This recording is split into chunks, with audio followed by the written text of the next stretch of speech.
Alhamdulillahi Rabbil Alamin. Assalatu wassalamu ala nabiyyina Muhammad wa ala alihi wa sahbihi ajma'in. Qala Allahu ta'ala ya ayyuhalladzina amanu taqullaha haqqa tuqatihi wa la tamutunna illa wa antum muslimun, amma ba'd. Jamaah kaum muslimin, jamaah salat maghrib dan isya yang semoga dimuliakan dan dirahmati oleh Allah Subhanahu wa ta'ala. Marilah kita panjatkan segala puja dan puji syukur kepada Allah Subhanahu wa ta'ala atas segala limpahan nikmat yang Allah Subhanahu wa ta'ala telah berikan. Mulai dari nikmat iman, Islam, kesehatan, kesempatan dan jutaan nikmat-nikmat yang lain yang Allah Subhanahu wa ta'ala berikan kepada kita.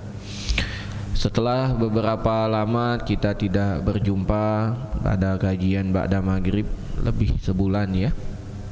Alhamdulillah Allah Subhanahu wa ta'ala izinkan kita untuk bertemu kembali di masjid yang insyaallah diberkahi oleh Allah Subhanahu wa ta'ala ini dalam rangka menuntut ilmu syar'i, mempelajari kitab Allah Subhanahu wa ta'ala dan berusaha memahami ya, ayat demi ayat dari kitab Allah, mukjizat yang dapat kita saksikan sampai hari ini, yaitu dengan membahas tafsir dari Al-Quran, yaitu yang kita bahas adalah tafsir di Juz Amma, yang mana pada kesempatan malam hari ini kita akan membahas sebuah surat yang insya Allah kita semua hafal, yaitu surat Al-Kafirun. Surat Al-Kafirun. Naam. Jamaah kaum muslimin rahimani wa rahimakumullah, demikian juga tidak lupa kita panjatkan salawat serta salam kepada Nabi kita, Nabi Muhammad sallallahu alaihi wasallam. Semoga kita diberikan kemudahan oleh Allah, diberikan keteguhan oleh Allah untuk selalu mempelajari sunnah-sunnahnya, berusaha mengamalkannya dan berusaha untuk menyebarkannya, karena ini bentuk kita menolong agama Allah, dan inilah bentuk kita menolong Nabi kita Muhammad sallallahu alaihi wasallam, yaitu dengan cara mempelajari sunnah, mengamalkan sunnah dan mengajarkan sunnah kepada orang-orang yang ada di sekitar kita. Dan ini merupakan jihad yang besar. Jamaah kaum muslimin rahimani wa rahimakumullah, kita akan belajar pada malam hari ini surat Al-Kafirun ya, surat Al-Kafirun. Sebelumnya mari kita baca bersama-sama. Ana baca, kemudian jamaah semua mengikuti. Semoga Allah Subhanahu wa taala tetapkan pahala untuk kita sebagaimana yang Nabi sallallahu alaihi wasallam sabdakan, man qara'a harfan min kitabillah falahu bihi hasanah wal hasanatu bi asyri amsalihah. Barang siapa yang membaca satu huruf dari Al-Quran, maka dia akan mendapatkan kebaikan, dan kebaikan itu di sisi Allah berlipat ganda menjadi 10 kali lipat. Wala aqulu alif lam mim harfun, aku tidak mengatakan alif lam mim satu huruf, walakin alifun harfun wa lamun harfun wa mimun harfun, tapi alif satu huruf, lam satu huruf, mim satu huruf. Maka mari kita baca ya, ana baca kemudian jamaah sekalian mengikuti. A'udzu billahi minasy syaithanir rajim.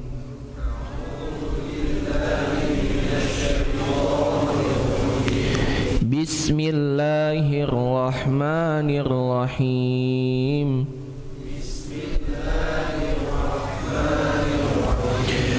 Qul ya ayyuhal kafirun.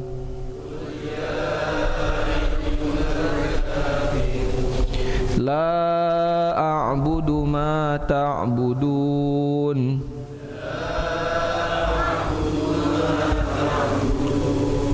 Wala antum abiduna ma a'bud.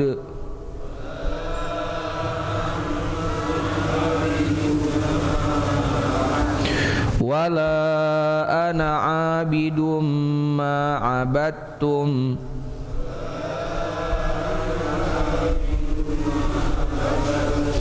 Wala antum abiduna ma a'bud.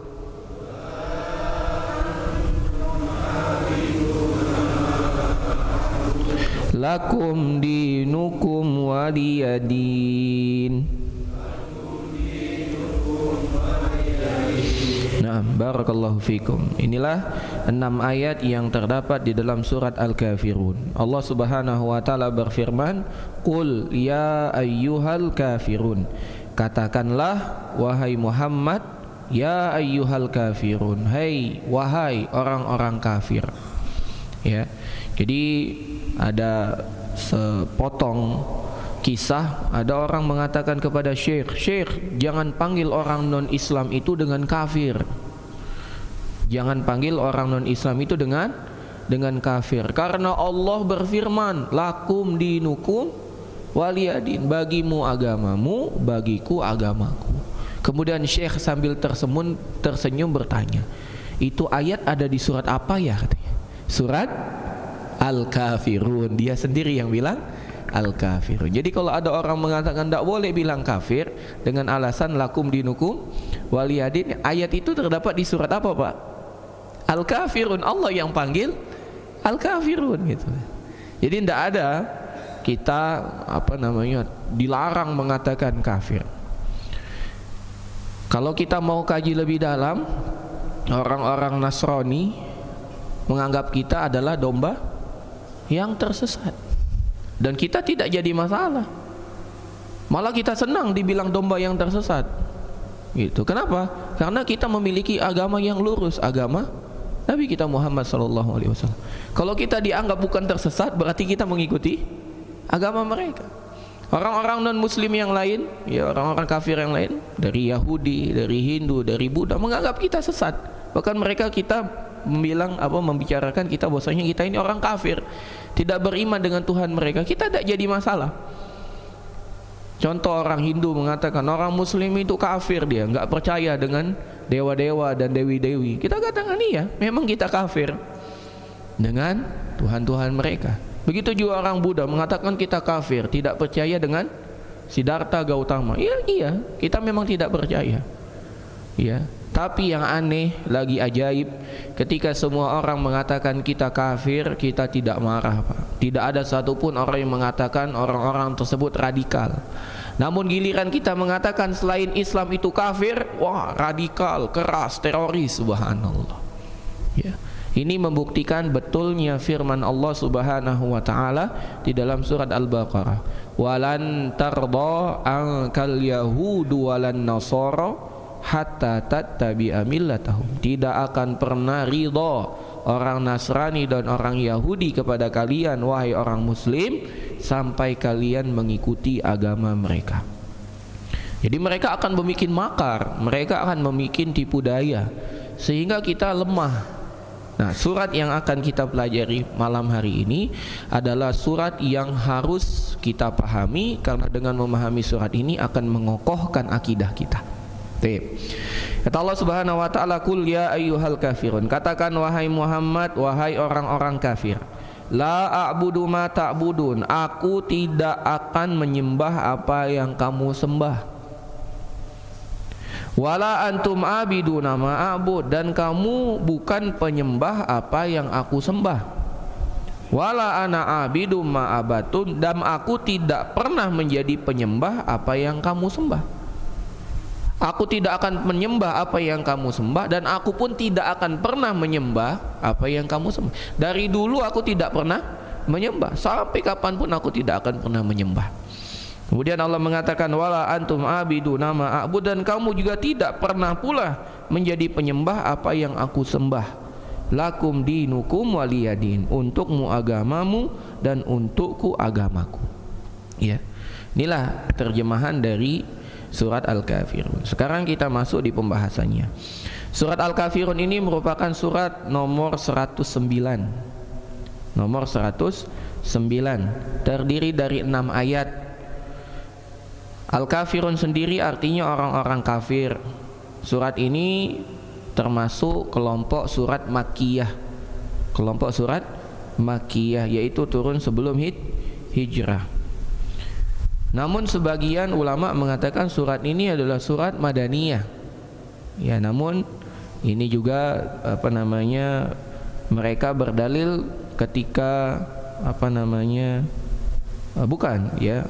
Ayat ini adalah surat Makkiyah yang termasuk di turun sebelum hijrah. Karena yang dikatakan adalah orang-orang kafir Quraisy, bukan golongan Madaniyah, yaitu surat yang turun setelah hijrah. Jadi surat ini termasuk surat Makkiyah.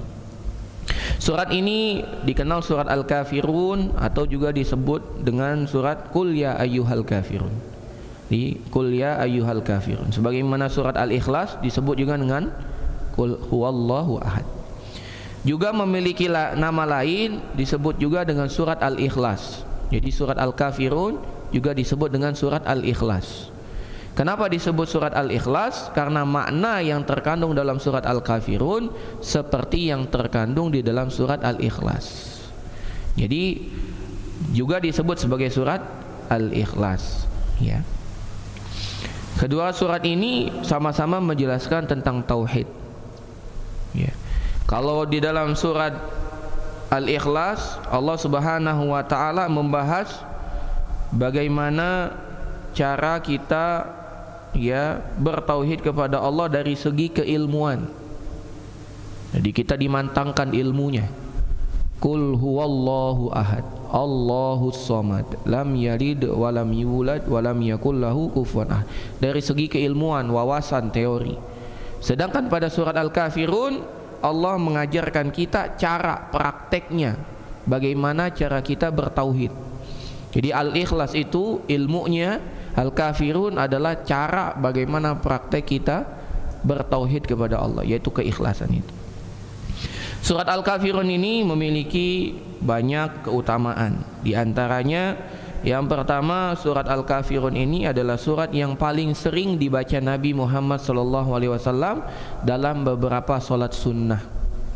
Yang pertama, surat ini dibaca ketika Nabi selesai tawaf, ya. Dan ini juga disyariatkan untuk kita. Bagi yang sudah selesai tawaf 7 putaran, dimulai dari Hajar Aswad, selesai di Hajar Aswad 7 putaran, maka disyariatkan bagi orang yang tawaf untuk solat sunnah tawaf, mengambil tempat solat di belakang Maqam Ibrahim. Maqam Ibrahim bukan kuburan Nabi Ibrahim, bukan, tapi tempat berdirinya Nabi Ibrahim. Ini ada sebagian kaum muslimin yang mentang-mentang mendengar kata maqam, mereka mengatakan itu di Masjidil Haram ada kuburan, semua orang sholat di belakang kuburan Nabi Ibrahim. Bukan, maqam itu adalah tempat berdiri. Kalau Allah nanti berikan rezeki kepada jamaah sekalian sehingga dapat umroh dan dapat tawaf langsung di seputar Ka'bah, itu bisa melihat langsung di maqam Ibrahim ada itu telapak kakinya beliau, ya, dan besar, ya. Kalau kita cocokkan dengan kaki kita, kalah besaran Nabi Ibrahim telapak kakinya. Nah, saat sholat sunnah tawaf ini, Nabi biasanya atau Nabi mensyariatkan kepada kita rakaat pertama 2 rakaat, Pak, ya. Setelah tawaf itu sholat 2 rakaat. Rakaat pertama membaca surat Al-Kafirun, rakaat kedua membaca surat Al-Ikhlas. Dua-duanya surat Al-Ikhlas. Al-Kafirun juga disebut dengan surat Al-Ikhlas. Kemudian Nabi SAW juga sering membaca surat ini, yaitu 2 surat Al-Ikhlas ini, pada solat sunnah sebelum subuh. Pada solat sunnah sebelum subuh, yaitu solat qobliyah subuh. Nabi membaca di rakaat pertama surat Al-Kafirun, rakaat kedua Al-Ikhlas. Demikian juga 2 rakaat setelah solat maghrib. 2 rakaat setelah solat maghrib, solat namanya Ba'diyah maghrib. Beliau juga membaca rakaat pertama Al-Kafirun, rakaat kedua Al-Ikhlas, ya. Demikian juga beliau juga membaca 2 surat ini pada solat witir beliau. Pada solat witir beliau, sebagaimana yang pernah ditanya kepada istri beliau, yaitu Aisyah Ummul Mukminin. Ada seorang sahabat tanya kepada Aisyah, yaitu Abdul Aziz bin Jurij. Beliau bertanya, aku bertanya kepada Aisyah, surat apa yang dibaca oleh Nabi setelah surat Al-Fatihah saat beliau solat witir? Maka Aisyah mengatakan Nabi SAW Alhamdulillah, biasanya Nabi itu sholat witir 3 rakaat. Rakaat pertama beliau membaca sabbihis.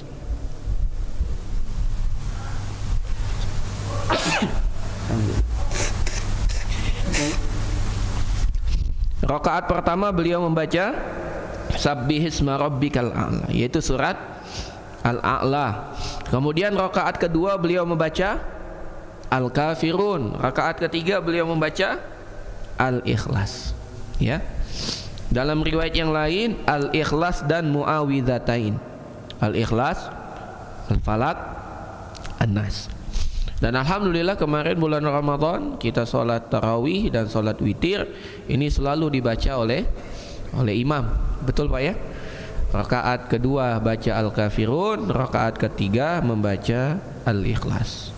Riwayat yang lain menambahkan juga ditambah dengan Muawwidzatain. Jadi yang dipraktekkan oleh sebagian imam Al-Ikhlas, Al-Falaq, An-Nas, juga ada riwayatnya dari Aisyah Ummul Mukminin radhiyallahu taala anha. Nah, kemudian ditanya juga oleh Abdullah ibnu Mas'ud. Dari Abdullah ibnu Mas'ud beliau mengatakan ma sami'tu min Rasulillah sallallahu alaihi wasallam yaqra'u fi raq'ataini ba'dal maghrib wa fi raq'ataini qabla salatil fajri bi qul ya ayyuhal kafirun wa qul huwallahu ahad. Kata Abdullah bin Mas'ud, hampir-hampir aku tidak bisa menghitung betapa banyak Rasul membaca surat Al-Kafirun dan surat Al-Ikhlas saat beliau sholat sunnah setelah maghrib dan sholat sunnah sebelum subuh. Artinya beliau betul-betul menjaga 2 sholat ini ketika sholat sunnah tersebut. Keutamaan yang lain adalah surat Al-Kafirun ini apabila dibaca sebelum tidur, maka orang yang membacanya akan terbebas dari kesyirikan. Sebagaimana yang disabdakan dari Nabi Muhammad SAW, diriwayatkan oleh Imam Ahmad. Kata Nabi Muhammad SAW, Iqra inda manamika qul ya ayyuhal kafirun. Bacalah sebelum engkau tidur surat qul ya ayyuhal kafirun. Summa nam ala khatimatiha. Kemudian tidurlah setelah engkau menghatamkannya. Fa innaha bara'atun minasyirki. Karena sesungguhnya surat ini apabila engkau baca ia dapat membebaskanmu dari kesyirikan. Apa yang dimaksud membaca bebas dari syirik? Yaitu membaca dan memahami maknanya, bukan baca tanpa paham makna. Baca dan paham maknanya.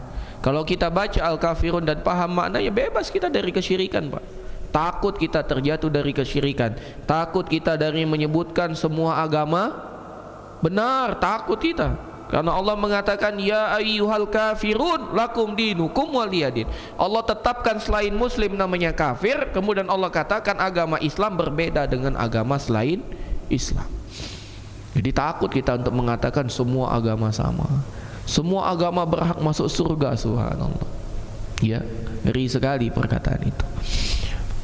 Mereka yang mengatakan mengatasnamakan apa? Toleransi. Ya. Kemudian ada riwayat yang lain, Nabi sering membaca surat Al-Kafirun pada awal hari dan malam sebelum tidur. Jadi pagi-pagi beliau juga membaca Al-Kafirun, sebelum tidur juga beliau membaca Al-Kafirun. Hal ini menunjukkan bahwa surat Al-Kafirun merupakan surat yang penting yang sering dibaca oleh Nabi karena berisi tentang pembebasan dari kesyirikan. Ya. Kemudian sebagaimana yang diriwayatkan dari Imam Muslim dalam kitabnya Sahih Muslim dari sahabat Jabir bin Abdullah. Kata sahabat Jabir bin Abdullah, anna Rasulullah sallallahu alaihi wasallam qara'a bi hadhihi surah wa bi qul huwallahu ahad fi raq'atai tawaf. Kata Jabir, sesungguhnya Nabi membaca surat Al-Kafirun dan Al-Ikhlas pada 2 rakaat setelah tawaf. Kemudian dalam riwayat Imam Muslim juga mengatakan min hadis Abi Hurairah anna Rasulullah sallallahu alaihi wasallam qara'a bihima fi raq'atal fajri. Kata Abu Hurairah, diriwayatkan oleh Imam Muslim, Nabi SAW membaca dua surat ini, Al-Kafirun dan Al-Ikhlas, pada 2 rakaat sebelum subuh. Kemudian berkata Imam Ahmad, haddatsana Waqi wa haddatsana Israil. Kemudian beliau mengatakan an Ibni Umar, dari sahabat Abdullah bin Umar, anna Rasulullah sallallahu alaihi wasallam qara'a fi raq'ataini qabla al-fajri wa raq'ataini ba'da al-maghrib bid'an wa ishrina marrah aw bid'an wa asyarata marrah qul ya ayyuhal kafirun wa qul huwallahu ahad. Kata Abdullah ibnu Umar, aku pernah mendapati Nabi sholat sebelum maghrib, setelah maghrib dan sebelum subuh, kira-kira aku dapati 20-an kali atau belasan kali. Semuanya aku mendengar beliau membaca qul huwallahu ahad, qul ya ayyuhal kafirun.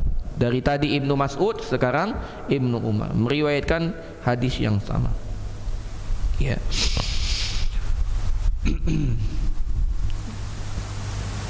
Diriwayatkan juga dari yang lain bahwasanya kalau seandainya Al-Ikhlas itu sulusal Quran, kalau surat Al-Ikhlas itu adalah sepertiga Al-Quran, maka surat Al-Kafirun itu rubu' Quran, seperempat Al-Quran. Ya, jadi kalau Al-Ikhlas itu sepertiga, kalau Al-Kafirun ini rubu' Quran, seperempat Al-Quran. Kemudian dalam riwayat yang lain bahwasanya Nabi SAW mengatakan, bacalah Al-Kafirun 4 kali, maka itu sama dengan menghatamkan Al-Quran. Itu pahalanya sama menandingi menghatamkan Al-Quran. Kalau Al-Ikhlas 3 kali, kalau Al-Kafirun 4 kali. Kenapa? Karena Al-Kafirun rubu' Quran, seperempat Al-Quran. Nah, inilah beberapa keutamaan dari surat Al-Kafirun. Kemudian sekarang kita masuk dalam sebab turunnya ayat ini, asbabun nuzul. Asbabun nuzul. Para ahli tafsir menceritakan sebab turunnya surat ini adalah usaha yang dilakukan oleh orang-orang kafir Quraisy. Jadi pertama kali ketika Nabi SAW diperintahkan oleh Allah untuk berdakwah, Nabi itu diangkat menjadi Nabi dengan surat yang tadi dibaca imam rakaat pertama. Surat apa? Al-Alaq. Iqra bismi rabbikal ladzi khalaq, khalaqal insana min alaq, iqra wa rabbukal akram, alladzi 'allama bil qalam, 'allamal insana ma lam ya'lam. Ini 5 surat. Ketika Nabi SAW mendapatkan surat ini, beliau ketakutan. Sebelum dia mendapatkan 5 ini, beliau dipeluk oleh Jibril. Kata Jibril, baca. Kata Nabi, aku bukan orang yang bisa membaca. Dipeluk lagi, baca. Katanya, aku enggak bisa. Peluk lagi, baca, enggak bisa. Baru dikatakan oleh Jibril, Iqra bismi rabbikal ladzi khalaq. Ya. Setelah itu Nabi ketakutan. Turun dia dari gua apa, Pak? Gua Hira. Turun dia. Karena gua Hira itu tinggi. Kelihatan kota Mekah dari gua Hira. Maka turun beliau dari gua Hira menemui istri beliau Khadijah sambil mengatakan, zammiluni zammiluni, selimuti aku, takutan. Kemudian Nabi bercerita, aku takut Allah hinakan aku. Kenapa? Tadi datang makhluk yang mendekap diriku dengan dekapan yang sampai aku tidak bisa bernapas, kata Nabi. Kemudian istrinya menguatkan, la yukhzikallahu abada. Wahai suamiku, jangan takut, jangan khawatir, Allah tidak akan pernah menghinakan kamu. Maka Khadijah pun menyebutkan kebaikan-kebaikan Nabi. Innaka latasilur rahima wa taksibu nawaibil haq. Kata Khadijah, engkau itu orang baik, engkau selalu menyambung hubungan silaturahim, engkau juga selalu berusaha walau membantu orang walaupun enggak diganjar apa-apa. Engkau juga selalu berkorban untuk menanggung beban orang lain. Engkau membantu tapi tidak didapat imbalan, engkau tetap bantu. Berat terasa olehmu beban orang lain, engkau berusaha untuk menyenangkan orang. Sekali-kali engkau tidak akan dihinakan. Akhirnya Nabi tenang. Datanglah Nabi kepada Waraqah bin Naufal, seorang yang membaca Injil, tapi saat itu dia sudah buta. Kemudian kata Waraqah bin Naufal, orang tersebut yang memelukmu adalah Namus.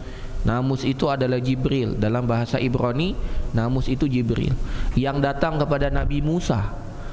Kata Waraqah bin Naufal, tidaklah orang yang mendapatkan apa yang didapati oleh Musa kecuali dia akan dikeluarkan dari negerinya. Kata Nabi SAW, apakah betul mereka akan mengusirku dari tanah kelahiranku? Betul, kata Waraqah bin Naufal. Kemudian kata Waraqah bin Naufal, kalau seandainya Allah panjangkan umurku, aku akan membelamu dengan pembelaan yang luar biasa.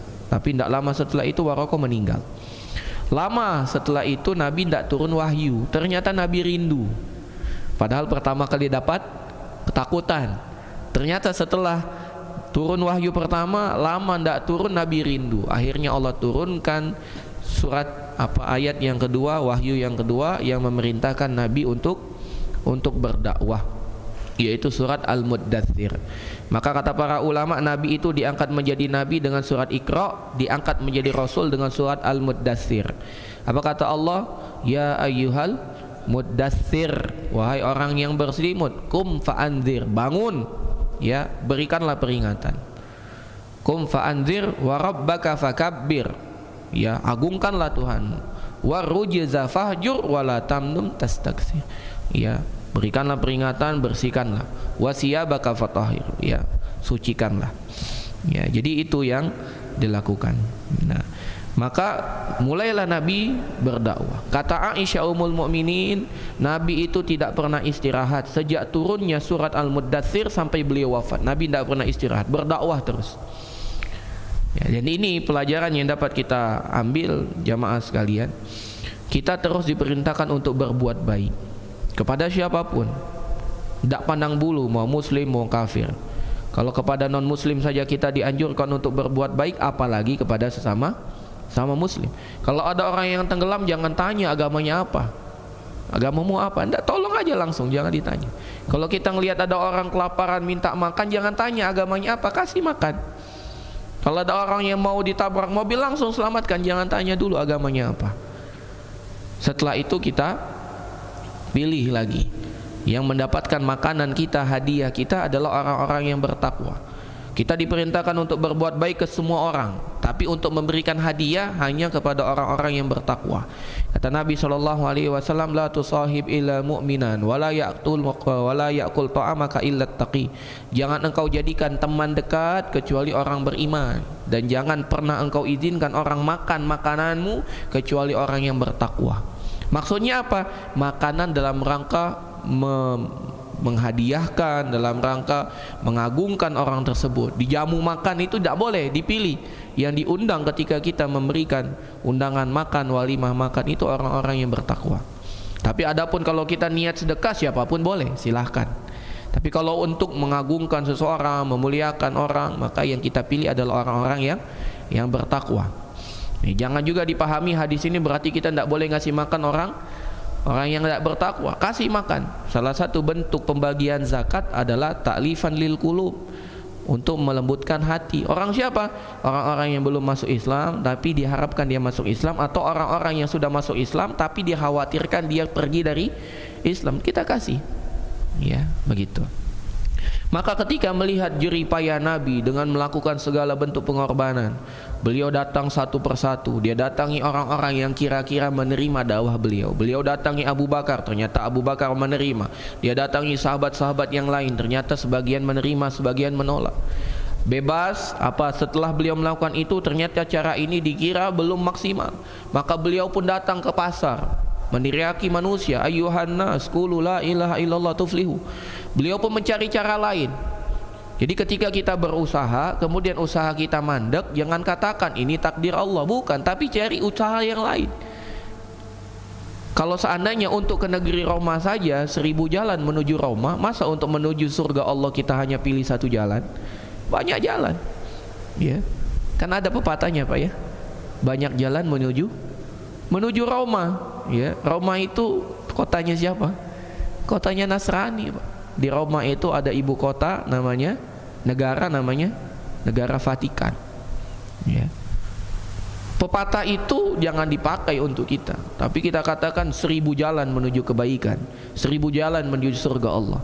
Artinya apa? Kalau kita mandek di satu ini, jangan putus asa. Misalnya kita mendakwakan anak kita, keluarga kita, orang tua kita, kita sudah memberikan segala macam cara, kemudian tidak mempan-mempan, Yang ada kita makin dimusuhi. Jangan salahkan orang tua kita. Wah, memang dablek orang tua kita. Subhanallah, jangan. Tapi kita salahkan kita, mungkin cara kita yang belum pas. Mungkin kita terlalu muda untuk mengajarkan mereka. Cari cara lain. Mungkin lewat hadiah, mungkin lewat orang lain, mungkin lewat kaset ceramah, mungkin lewat video, mungkin lewat apa. Ya, banyak. Makanya ada satu kisah yang dibawakan oleh Ustadz Abdullah Zain. Beliau bercerita, ada seorang murid beliau, ya, anak muda, ngaji sama beliau. Pulang ngaji beliau berdakwah dengan bapaknya. Anak muda berdakwah dengan bapaknya dengan cara Ustadz berdakwah kepada jamaah. Kira-kira bapaknya simpati enggak? Enggak simpati. Dia ceramah di hadapan bapaknya sebagaimana Ustadz berceramah di hadapan jamaah. Marahlah bapaknya. Kamu itu siapa mau ceramahi saya? Umurmu masih bau kencur, ya. Anda tidak tahu bau kencur itu gimana, Pak? Bau kencur, gitu. Marah. Suatu hari bapaknya datang ke Masjid Agung Purbalingga, ikut kajian yang ngisi Ustadz Abdullah Zain. Ceramah loh Ustadz Abdullah Zain. Pulang ke rumah bapaknya bilang, tuh yang benar itu yang tadi saya ikuti Masjid Agung Purbalingga, itu baru agama yang benar yang diajarkan. Anaknya bingung, Pak, gurunya bapak tadi, ya gurunya saya. Ya Ustadz Abdullah Zain itu gurunya saya, yang bapak hadiri ya itu gurunya saya. Ternyata apa, Pak? Tidak dilihat dari konten yang disampaikan, tapi yang dilihat dari cara yang menyampaikan. Kalau yang menyampaikannya Ustadz kepada jamaah, jamaah nerima karena jamaah udah menyiapkan hatinya untuk menerima nasihat. Sedangkan anak ketika berceramah dengan orang tuanya siap belum menerima nasihat anaknya? Belum siap. Lu antum tuh anakku, ceramah di hadapanku. Kamu mau ngajarin ikan berenang? Hah? Tidak bisa. Maka tidak bisa kita terapkan apa yang kita dengar ke ceramah, plek kita terapkan begitu dengan orang tua kita. Ya, nyampe ke rumah, Pak duduk Pak. Innal hamdalillahi. Gak bisa, ya. Mungkin kita dengan hadiah, dengan apa gitu kan. Banyak sekali. Ya, jadi itu. Sampai akhirnya orang-orang kafir Quraisy ini pertama dihambat. Kita sudah baca bagaimana surat Al-Lahab. Nabi berdakwah belakangnya Abu Lahab. Abu Lahab, ya. Jangan percaya penipu, jangan percaya pendusta, jangan percaya tukang sihir. Orang bertanya, ini siapa? Ini Muhammad. Katanya dia nabi. Yang di belakangnya siapa? Pamannya. Oh, pamannya aja tidak percaya. Masa kita percaya katanya. Akhirnya ditolak Nabi. Tapi akhirnya lama kelamaan pengikut Nabi ini bertambah, Pak. Ada Abu Bakar, ada Ali, ada Zaid bin Harisah, ada Khadijah, nambah lagi Utsman, nambah lagi yang lain, nambah lagi yang lain. Lama-lama banyak. Ada Khabbab bin Arud, ada Syuhaib Rumi, ada siapa lagi? Ada Bilal bin Rabah, ada Ammar, ada keluarga Yasir, ada Sumayyah. Lama-lama banyak. Lama-lama banyak. Akhirnya orang-orang Quraisy ini menganggap, wah ini bahaya ini. Muhammad sudah banyak pengikut. Akhirnya dia cari cara. Ditawarkanlah Nabi itu jabatan. Sudahlah, ente pengennya apa? Jadi pemuka Quraisy. Kami angkat ente menjadi pemuka Quraisy. Nabi tolak, tidak mau. Ini juga pelajaran bagi kita, bahwasanya tampuk jabatan itu tidak serta-merta dapat mengubah kaum. Orang banyak menganggap kalau kita sudah jadi pemimpin kita bisa merubah rakyat. Yang ada kita digulingkan rakyat, Pak. Kalau rakyat kita belum siap menerima seorang pemimpin yang bertakwa. Makanya ada kaidah di kalangan ulama, kama takunu yuwalla alaikum. Bagaimana bentuk masyarakat, itulah gambaran pemimpinnya. Sekarang kita mengeluh dengan pemimpin kita, mungkin jumlah kita minoritas, mayoritas sama, setuju, sepaket dengan apa yang dilakukan oleh pemerintah. Maka jangan salahkan pemerintah, salahkan kita diri kita sendiri. Kenapa kita tidak menjadi masyarakat yang baik? Anak sudah baik, kita belum bisa mengajak orang di dekat kita menjadi baik. Makanya datang seseorang kepada Ali bin Abi Thalib. Orang tersebut mengeluhkan pemimpinan Ali bin Abi Thalib. Kata beliau, kata orang itu kepada Ali, wahai Ali, dulu di zamannya Abu Bakar, zamannya Umar, tidak ada kekacauan sebagaimana di zamanmu. Kenapa ini bisa terjadi? Artinya meragukan kehebatan Ali bin Abi Thalib. Maka Ali yang cerdas, dan kita tahu bagaimana Ali memang orang yang cerdas, mengatakan, dahulu ketika Abu Bakar dan Umar menjadi pemimpin, akulah umatnya, akulah rakyatnya. Adapun ketika aku menjadi pemimpin, tahu siapa rakyatnya? Orang seperti kamu. Bagaimana aku bisa mengatur jamaah kalau orangnya kurang ajar seperti kamu? Kenapa Abu Bakar dan Umar dapat mengatur pemerintah dengan layak, dengan bagus? Karena rakyatnya seperti aku, tahu hak pemimpin, takut untuk merendahkan derajat pemimpin. Ingat, salah satu celah hancurnya Islam seseorang itu adalah ketika rakyat berani menoda kehormatan pemimpin. Tidak boleh kita merendahkan kehormatan pemimpin. Ya, makanya jihad yang paling agung adalah kalimatul haq inda sultanin jair. Kalimat yang benar disampaikan empat mata di hadapan pemimpin yang zalim, bukan di halayak ramai. Kalau di halayak ramai bukan memberikan nasihat, namanya merendahkan. Ya, ini salah satu kenapa kita tidak boleh ikut demonstrasi. Ada yang berdalil, tapi konstitusi kita mengizinkan hal tersebut. Ingat, dalil kita bukan konstitusi, dalil kita Al-Quran dan As-Sunnah. Kalau sesuai dengan Al-Quran dan As-Sunnah kita amalkan, kalau tidak sesuai kita tidak amalkan. Ya, jadi begitu. Akhirnya ditawarkan jabatan, Nabi menolak. Ditawarkan gadis cantik, Nabi pun menolak. Akhirnya putus pikiran orang-orang Quraisy. Apalagi ini? Akhirnya ditawarkan. Ya udahlah Muhammad, gini aja, kita tukeran aja. Antum beribadah kepada Tuhan kami beberapa waktu, ya maksimal setahun lah. Setelah itu kami akan beribadah kepada Tuhan kalian, ya Tuhanmu wahai Muhammad. Kalau berdasarkan logika, wah masuk nih, namanya win-win solution. Kamu ibadah kepada Tuhan kami, kemudian kami beribadah kepada Tuhan kamu. Win-win solution. Tapi ini bisikan setan.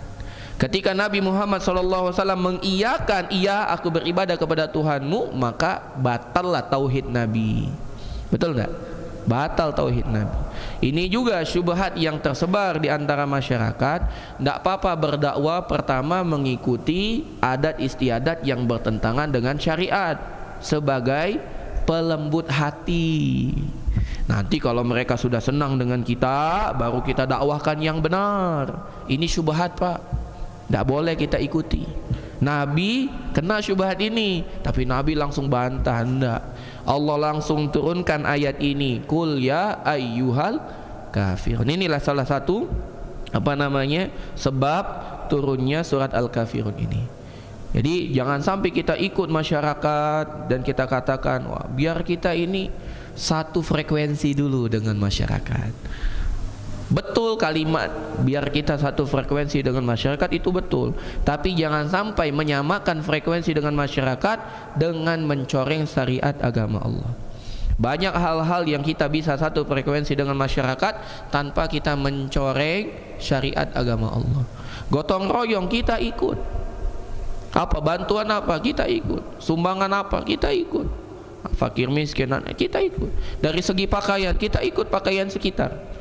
Ya, bahkan bukan sunnah Pak kalau kita pakai pakaian sorban, pakai gamis gitu di masyarakat yang belum kenal, itu malah asing. Tidak, ikut pakai pakaian yang ada selagi pakaian itu bukan pakaian yang terlarang. Kecuali masyarakat itu pakai emas, pakai sutra, kita tidak boleh ikut. Ya, kalau dulu kan kita lihat peci hitam ini, wah peci nasional, bukan peci sunnah. Memang yang mana peci sunnah? Ajarkan kepada kami peci sunnah. Peci sunnah itu peci putih ini. Emang Nabi pakai peci itu? Ini masalah pakaian adalah kembali kepada urf, kepada adat istiadat setempat. Selagi dia tidak bertentangan dengan syariat, maka boleh. Ya, maka boleh. Maka kalau kita lagi di Arab, ya pakai yang sesuai dengan orang-orang Arab. Ya, makanya ketika teman-teman anak yang kuliah di Madinah itu mengatakan ketika mereka kuliah, ya mereka pakai gamis, pakai gutroh, pakai syal itu. Karena dosen-dosennya senang dengan pakaian seperti itu. Malah dosen-dosennya tidak nyaman ketika dia pakai seperti kita pakai baju koko, peci hitam gitu ya. Kurang nyaman dosen-dosennya. Maka yang terbaik bagi mahasiswa, terutama mahasiswa fakultas hadis, ya pakai pakaian yang seperti itu. Tapi ketika mereka kembali ke Indonesia, ya tidak harus, tidak mesti balik lagi dengan pakaian yang sama. Ingat, yang kita satukan frekuensi pada perkara yang halal, yang mubah, bukan perkara yang haram. Saat perkara yang haram seperti yang Allah ingatkan dalam surat ini, lakum dinukum waliyadin. Nah, kemudian kita masuk pada penjelasan ayat ini. Allah Subhanahu wa taala ya dalam ayat ini mengatakan, qul ya ayyuhal kafirun la a'budu ma ta'budun. Aku tidak pernah menyembah apa, atau tidak akan menyembah apa yang kamu sembah. Kemudian Allah mengatakan wala antum abiduna ma a'bud. Kemudian diulangi lagi pada ayat kelima, wala antum abiduna ma a'bud. Ya, Nabi SAW mengulangi dua pernyataan yang kurang lebih bermakna sama, yaitu ayat keempat dan ayat kedua, wala a'budu, apa katanya, qul ya ayyuhal kafirun la a'budu ma ta'budun. Kemudian wala ana abidum ma abadtu. Para ulama berselisih pendapat, kenapa Nabi mengucapkan, kenapa Allah turunkan ayat ini maknanya sama, wala a'budu ma ta'budun wala ana abidum ma abadtu. Yang pertama, alasannya bahwasanya orang-orang Quraisy berkali-kali menawarkan Nabi, maka diturunkanlah dua ayat yang mirip maknanya. Kenapa? Karena berulang-ulang kali mereka menawarkan. Yang kedua, maknanya adalah bahwasanya makna yang pertama adalah Nabi ya tidak pernah beribadah kepada Tuhan-Tuhan mereka sejak dulu, dan Nabi tidak akan pernah beribadah kepada Tuhan-Tuhan mereka. Jadi Nabi itu dijaga oleh Allah Subhanahu wa taala. Sebelum beliau menjadi nabi, beliau memang tidak pernah beribadah kepada berhala. Ya, bahkan dikisahkan dalam kitab Rahiqil Maktum, dikisahkan Nabi itu pernah suatu hari ya diundang untuk datang pada acara-acara kesyirikan, dan Nabi ingin sekali untuk hadir dalam acara tersebut. Maka pada malam hari Nabi itu berniat untuk datang. Di tengah jalan Nabi itu tiba-tiba pingsan. Tiba-tiba pingsan, tidak diizinkan oleh Allah, tiba-tiba pingsan. Ketika Nabi bangun, matahari udah terik. Ketika beliau datang sudah selesai acaranya. Ya, ini cara Allah untuk menjaga orang-orang yang baik. Ya, maka kita harus berhusnuzon kepada Allah Subhanahu wa taala. Kita terus memohon, berdoa kepada Allah. Doa itu ada tiga Pak pilihannya. Yang pertama, apabila kita berdoa, Allah langsung berikan apa yang kita minta. Yang kedua, kita memohon kepada Allah namun tidak Allah berikan apa yang kita minta, namun Allah berikan yang kita butuhkan. Salah satunya Allah palingkan dari bala dan bencana sesuai dengan kadar doa kita. Misalnya kita minta mendapatkan istri kedua misalnya. Misalnya, ya Allah berikan aku istri kedua, ketiga dan keempat. Belum dikasih oleh Allah, tapi Allah Subhanahu wa taala karena kita berdoa, Allah palingkan kita dari apa? Dari musibah. Yang nilai musibah itu setara dengan permintaan kita. Mungkin kita terbebas dari bala bencana, mungkin kita terbebas dari penyakit yang mematikan. Itu karena kita berdoa. Maka orang yang beriman harus terus berdoa kepada Allah, jangan bosan-bosan. Yang ketiga, andai dia tidak diberi, tidak juga bebaskan dari bala dan cobaan. Yang ketiga, Allah jadikan doa itu sebagai simpanan kebaikan di akhirat, dan tentu dia akan lebih berbahagia ketika dia mendapatkan balasan di akhirat. Maka doa ini tidak ada ruginya. Terus kita memohon, terus kita berdoa kepada Allah Subhanahu wa taala. Naam. Kemudian Imam Al-Qurtubi menyebutkan perbedaan pendapat tentang tafsiran kalimat ma yang ada pada kalimat pada firman Allah, wala antum abidu wala a'budu ma ta'budun, dengan kalimat wala ana abidum ma abattum. Kata Imam Al-Qurtubi, ma yang pertama artinya ma al-mausulah, sehingga artinya aku tidak pernah menyembah apa yang kalian sembah. Ma yang kedua adalah ma yang bermakna adalah ma masdariyah, sehingga artinya aku tidak akan menyembah sebagaimana cara beribadah kalian. Ini yang dikuatkan oleh Imam Al-Qurtubi. Yang pertama, aku tidak akan pernah menyembah apa yang kalian sembah. Yang kedua, aku pun tidak akan pernah beribadah sebagaimana cara peribadatan kalian. Naam. Insyaallah kita lanjutkan setelah kita mendengar azan. Wassallallahu ala nabiyina Muhammad wa ala alihi wa sahbihi ajma'in. Ala Rasulillah wa ala alihi wa sahbihi wa mawala. Kita ulangi lagi tadi. Jadi Allah Subhanahu wa taala berfirman, "Qul ya ayyuhal kafirun la a'budu ma ta'budun." Kemudian Allah berfirman, "Wala antum abiduna ma a'bud wala ana abidum ma abattum." Dia ada pengulangan. Yang pertama, la a'budu ma ta'budun. Aku tidak pernah beribadah kepada apa yang kalian sembah. Kemudian yang kedua, wala ana abidum ma abattum, dan aku pun tidak akan pernah beribadah kepada apa yang kalian ibadahi. Jadi maknanya ada dua. Yang pertama, kata ulama yang pertama adalah la a'budu ma ta'budun. Ini untuk masa lalu. Untuk masa lalu. Dari dulu aku tidak pernah beribadah kepada Tuhan kalian. Sedangkan wala ana abidu ma abatum, ini juga bermakna masa depan. Untuk yang akan datang pun aku tidak akan pernah beribadah kepada Tuhan kalian.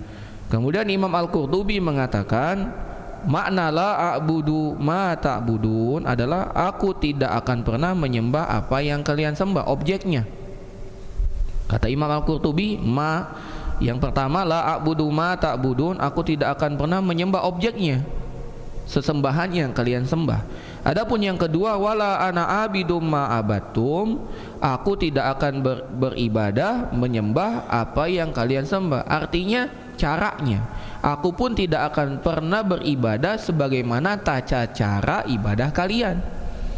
Itu kata Imam Al-Qurtubi. Dua-duanya makna penjelasan yang tidak bertentangan, bahkan melengkapi. Maka di sini kita tahu bahwasanya orang-orang musyrik itu mengatakan bahwasanya mereka itu bertauhid kepada Allah. Orang musyrik itu kan beribadah kepada Allah, cuman dia menyembah Tuhan yang ada di bumi sebelum menyembah Tuhan yang ada di langit. Mereka beribadah kepada Tuhan yang ada di langit dengan ikhlas ketika mereka dalam kondisi genting. Tapi kalau mereka dalam kondisi senang, mereka juga beribadah kepada Tuhan yang ada di bumi, yaitu berhala. Mereka mengklaim diri mereka, mengatakan diri mereka, mereka juga bertauhid. Nah, disinilah dalam ayat ini dibantah oleh Allah. Anda yang kalian lakukan itu sama sekali bukan ketauhidan. Makanya Nabi mengatakan wala ana abidum ma abatum, aku tidak akan pernah beribadah sebagaimana tata cara agama kalian, sebagaimana tata cara ibadah kalian. Kemudian Allah Subhanahu wa taala berfirman wala antum abiduna ma a'bud, dan tidak juga kalian beribadah sebagaimana cara ibadahku. Ya. Kan kalian mengklaim bahwasanya sembahlah dulu Tuhan kami, nanti kami juga beribadah kepada Tuhanmu. Enggak, itu bukan tata cara ibadah yang benar. Kalau kalian menawarkan itu, sama saja kalian membatalkan dakwahku. Gitu. Jadi mereka mengatakan tahun ini kau beribadah kepada Tuhan kami, tahun depan kami beribadah kepada Tuhanmu. Itu bukan agamanya Nabi Muhammad SAW. Karena itu membatalkan ketauhidan. Kemudian Allah tutup lakum dinukum waliyadin.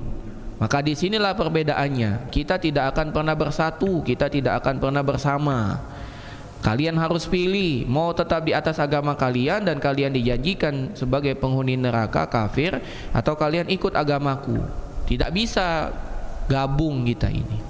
Tidak ada agama kalian benar, agamaku benar. Anda harus pilih yang mana kalian pilih. Ya. Nah, dalam ayat ini bantahan tegas kepada orang-orang liberal dan orang-orang pluralisme yang mengatakan bahwasanya semua agama sama. Mereka berdalil bahwasanya Allah menetapkan agama selain Islam. Dalam ayat ini kan Allah mengatakan lakum dinukum, bagi kalian agama kalian. Berarti Allah tetapkan dong ada agama untuk mereka. Waliyadin, dan bagiku adalah agamaku. Betul. Dalam banyak ayat Allah menetapkan bahwasanya ada agama selain Islam, ada Tuhan selain Allah, ditetapkan oleh Allah. Jadi penetapan Allah terhadap adanya Tuhan selain Allah, adanya agama selain Islam, tidak menunjukkan bahwasanya hal itu benar. Allah menetapkan adanya setan, Allah menetapkan adanya iblis. Apakah ketika Allah menetapkan adanya iblis, adanya setan itu bukti bahwasanya Allah membenarkan perbuatan iblis dan setan? Tidak. Begitu juga penetapan Allah Subhanahu wa taala tentang Tuhan-Tuhan. Allah mengatakan arbaba min dunillah, apakah Tuhan-Tuhan selain Allah yang kalian sembah? Allah tetapkan ada Tuhan-Tuhan selain Allah. Tapi apakah Tuhan-Tuhan itu benar? Tidak. Begitu juga agama. Allah menetapkan agama selain Islam ada. termasuk agama kesyirikan ini, agama orang-orang musyrik Quraisy. Tapi apakah agama mereka benar? Tidak. Maka Allah tetapkan lakum dinukum waliyadin, bagimu agamamu dan kalian diancam dengan api neraka, waliyadin, dan bagiku agamaku. Dan inilah janji Allah bagi orang yang beriman akan dimasukkan ke dalam surga. Maka terbantahlah ucapan atau pemahaman atau akidah orang-orang liberal atau penganut pluralisme yang mengatakan bahwasanya semua agama benar. Semua agama itu ada surganya kok. Tanya dengan orang Nasrani, ada surganya. Tanya kepada orang Yahudi, ada surganya. Tanya dengan orang Hindu, ada surganya. Tanya dengan orang Buddha, ada surga. Iya, semua mengaku punya surga. Cuma nanti di hari kiamat Allah tunjukkan mana yang betul-betul akan masuk ke dalam surga. Yang kita akan lihat, ya. Orang Yahudi itu mengatakan tidak akan masuk surga illa man kana hudan au nasara. Orang Yahudi mengatakan tidak akan pernah masuk surga kecuali orang Yahudi atau orang Nasrani katanya. Tapi Allah katakan kul hatu burhanakum in kuntum shadiqin. Mana dalilnya, mana buktinya kalau kalian benar. Kemudian Allah tantang, kalau seandainya kalian memang betul-betul masuk surga, minta kepada Allah kematian. Tapi ternyata orang Yahudi adalah orang yang paling takut mati. Karena dia paling tahu, orang Yahudi itu punya ilmu. Paham dia kitab, paham dia Taurat, paham dia Injil, paham dia. Cuman kepemahaman mereka tentang itu tidak menjadikan mereka beramal dan yakin dengan ilmunya. Maka orang-orang Yahudi disebut dengan orang yang dimurkai. Kenapa dimurkai Allah? Punya ilmu tapi bertentangan dengan ilmunya. Sedangkan orang-orang Nasrani rajin beribadah tapi dia tidak memilih mana ilmu yang benar, maka mereka disebut dengan ad-dallin, orang yang sesat. Rajin beribadah namun tanpa landasan ilmu yang benar, ikut-ikutan saja, ya. Maka dua kelompok ini tidak bisa kita katakan benar. Bahkan Allah Subhanahu wa taala dengan tegas dalam ayat yang lain menguatkan tentang lakum dinukum waliyadin. Allah tegaskan di dalam surat Ali Imran ayat 19.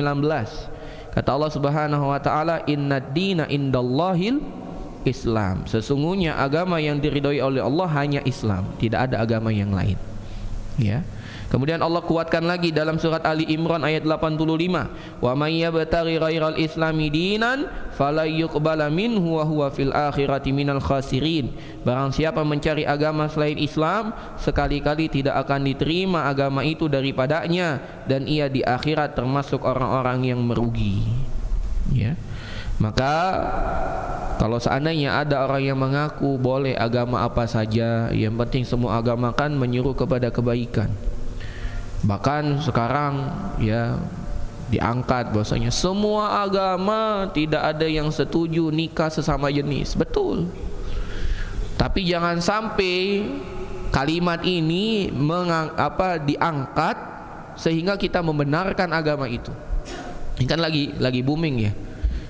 Ada seorang artis media sosial mengangkat tentang dahsyatnya atau hebatnya bagaimana kawin sesama jenis, ya, kawin sesama jenis, ya, terong dengan terong, ya, pedang dengan pedang, itu ya, LGBT, ya, LGBT, lesbi, gay, biseksual dan transgender.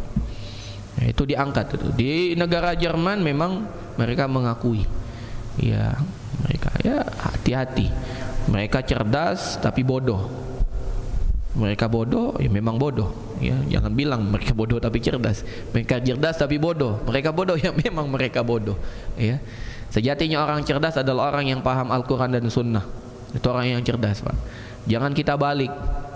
Orang yang cerdas itu adalah orang yang paham hak Allah, ya, orang paham yang hak Allah. Maka ketika ada yang ngangkat tentang LGBT, semua ngangkat, ya, semua agama tidak ada yang ridho dengan LGBT. Setuju kita. Maka orang yang melakukan LGBT adalah orang yang sakit akalnya, hatinya, agamanya. Tapi ucapan semua agama tidak ridho dengan LGBT bukan mengatakan bahwa sebuah agama itu benar, tidak. Jangan sampai salah. Semua agama mengajarkan kebaikan, betul. Tapi apakah semua agama mengajarkan kebaikan yang benar? Belum tentu. Baik menurut siapa? Ya, ada agama yang mengatakan salah satu bentuk kebaikan adalah tidak makan hewan. Kita hanya makan tumbuhan, itulah kebaikan. Yang dikenal dengan apa namanya? Vegetarian. Tidak. Kata Allah Subhanahu wa taala, Allah telah halalkan bagi kalian binatang-binatang. Tidak boleh kita katakan binatang haram, enggak boleh. Nabi itu pernah dikecam oleh Allah, pernah diperingatkan oleh Allah gara-gara mengharamkan apa yang Allah halalkan. Di dalam surat apa? At-Tahrim. Allah berfirman, "Ya ayyuhan nabiyyu lima tuharrimu ma ahallallahu lak." Wahai Nabi, kenapa engkau haramkan apa yang aku telah halalkan kepadamu? Tidak boleh. Kalau sudah halal-halal. Masalah kita tidak suka makan beda lagi, Pak ya. Ada orang tidak suka makan kambing, silakan. Dia sendiri tidak makan kambing. Tapi kalau kita sampai mengatakan yang makan kambing itu tidak memiliki kasih sayang, itu salah. Ya. Berarti kalau kita mengatakan begitu, yang makan kangkung juga tidak memiliki kasih sayang. Ya, kangkung itu kan mau tumbuh dia. Kenapa belumlah dia berbiji, kemudian kita petik? Itu kan zolim kepada kangkung gitu kan. Tapi nggak ada orang mengatakan begitu. Begitu juga tentang hewan. Kita pikir bahwasanya yang memiliki kehidupan itu hanya hewan. Tumbuhan punya kehidupan, Pak. Ya. Apalagi yang belajar biologi, ada proses namanya fotosintesis. Ada kambium-kambium yang ada pada sel-sel pohon gitu kan. Yang dia dapat beroperasi mengeluarkan oksigen, menyerap karbon dioksida, monoksida, karbon apa lagi ya. Itu kan hidup berarti dia. Ya, maka tidak ada tuduhan-tuduhan seperti itu. Nah, barang siapa yang menganggap bahwasanya itu agama semuanya benar, maka dia telah menuduh Nabi Muhammad SAW menyeru kepada hal yang sia-sia. Dalam sebuah hadis Nabi SAW bersabda, "Umirtu an uqatilan nas hatta yashhadu alla ilaha illallah." Aku diperintahkan untuk memerangi manusia sampai mereka mengucapkan asyhadu alla ilaha illallah wa asyhadu anna muhammadar rasulullah. Memerangi, Pak, diperangi kita. Ya, sampai kita bertauhid kepada Allah. Demikian juga yang diriwayatkan oleh Imam Muslim, Nabi SAW bersabda, "Walladzi nafsu Muhammadin biyadih." Demi zat yang jiwa Muhammad ada di tangannya, la yasma'u bi ahadun min hadhil ummah. Tidak ada satupun orang yang mendengar, ya, tidak ada seorang pun dari umat ini yang mendengar seruanku, Yahudiyun, baik dia orang Yahudi, wala Nasraniyun, ataupun dia orang Nasrani, summa yamutu walam yu'min bi walam yu'min billadzi ursiltu bihi, kemudian dia meninggal tanpa dia beriman kepada apa yang aku membawa petunjuk dengannya, illa kana min ashabin nar, kecuali dia mati dan masuk ke dalam penghuni neraka. Artinya apa? Tidak ada semua agama benar. Agama yang benar adalah agama Islam. Setelah terus bagaimana korelasinya Islam adalah agama yang benar dengan tidak ada paksaan dalam memeluk agama? Nah, ini kan sebagian orang berpikir bingung. Katanya masuk agama itu nggak ada paksaan. Di undang-undang juga ada, Pak, kebebasan beragama, pasal berapa? 29 ayat 1 dan 2. Udah ada tuh kebebasan beragama. Ya, tidak boleh kita maksakan beragama. Betul. Tapi kita tetap mengatakan selain Islam adalah agama yang salah. Kita tidak memaksa, silakan kalau nggak mau masuk Islam. Cuman kalau kalian tidak masuk Islam, kalian mati masuk neraka. Itu aja. Berarti kalian tidak toleransi. Ini toleransi kami. Kami tidak mengambil tanganmu kemudian duduk kau di masjid baca syahadat engkau, sholat 2 rakaat. Kalau engkau tidak mau wudu, aku wudukan. Kalau engkau tidak mau mandi, aku mandikan. Enggak. Tapi kita katakan masuklah Islam. Kalau tidak mau masuk Islam, engkau mati diancam oleh Allah Subhanahu wa taala masuk neraka. Bahkan ketika engkau mati tidak mengucapkan syahadat, mati kau masuk neraka selamanya kekal. Berarti engkau radikal, berarti engkau teroris. Enggak. Kita tidak maksain orang, Pak. Kita tidak pernah mengancam orang, masuk Islam kau. Kalau enggak, aku bom rumahmu. Enggak. Kita juga mengatakan kalau engkau tidak mau masuk Islam, nanti ketika engkau mati, engkau masuk neraka. Kurang lembut, pelan-pelan. Pak, kalau engkau tidak masuk Islam, nanti kalau engkau meninggal, engkau masuk neraka. Kurang lembut apa lagi kita? Gitu. Walaupun kita ngomong dengan selembut mungkin, tapi orang tetap mengatakan radikal. Itulah tantangan kita. Jangan pernah kita mundur, karena Nabi SAW pun telah mendapatkan apa yang telah kita baca ini, tantangan dari masyarakat yang ada di sekitarnya. Maka tetaplah kita teguh, jangan kita mudah terwarnai. Kalau kita tidak bisa mewarnai, minimal kita tetap dengan warna kita, ya. Wah, saya ingin mewarnai, ternyata pas masuk kita terwarnai. Kita punya warna hijau, ketika masuk berubah jadi oranye. Wah, lebih baik kita tetap warna hijau, Pak, ya. Kalau bisa kita menjadikan orang hijau, bagus. Tapi kalau kita berubah warna jadi warna lain, maka lebih baik kita menyelamatkan diri kita. Karena Allah berfirman, ya ayyuhalladzina amanu qu anfusakum wa ahlikum nar.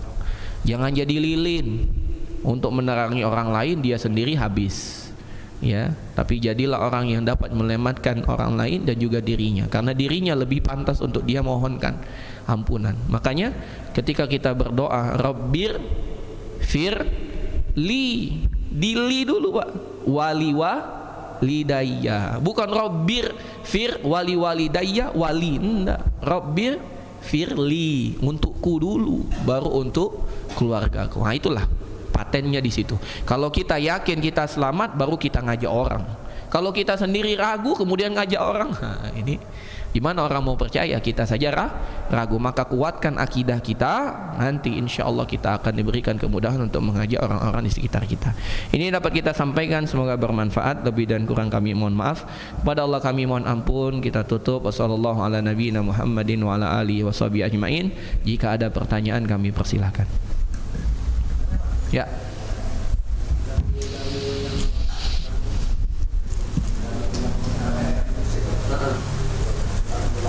Masya Allah, ya.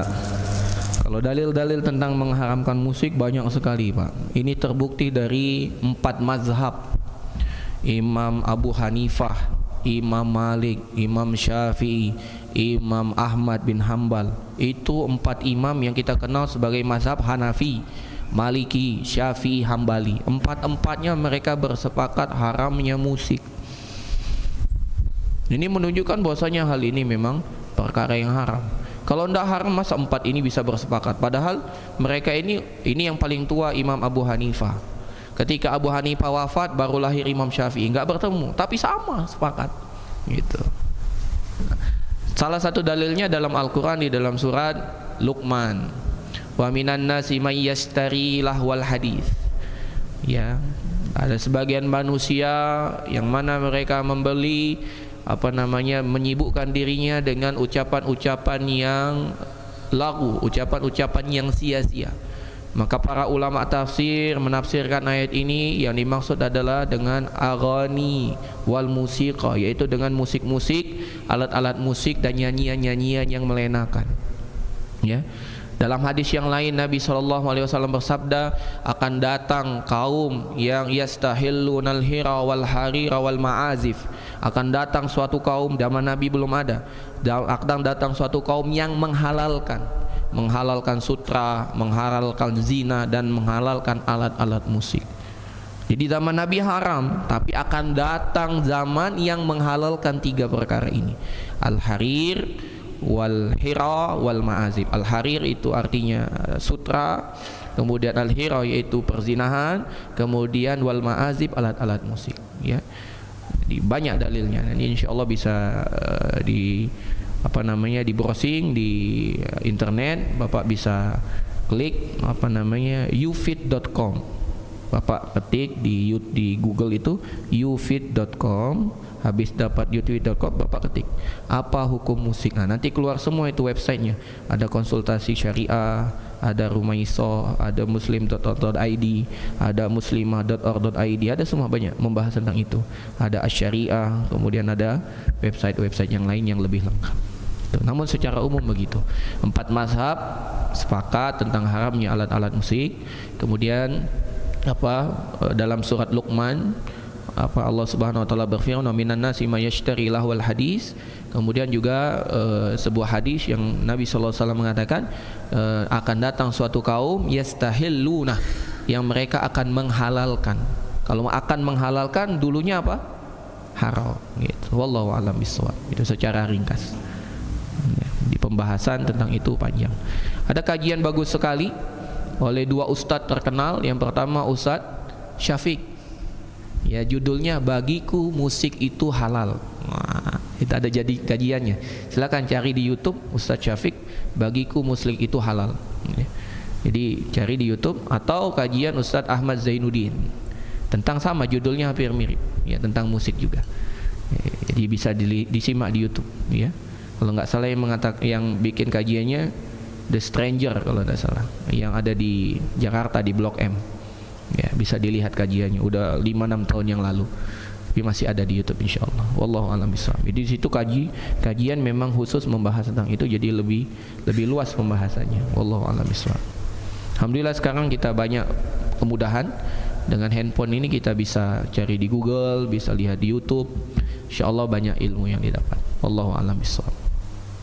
Gitu Pak. Ada lagi?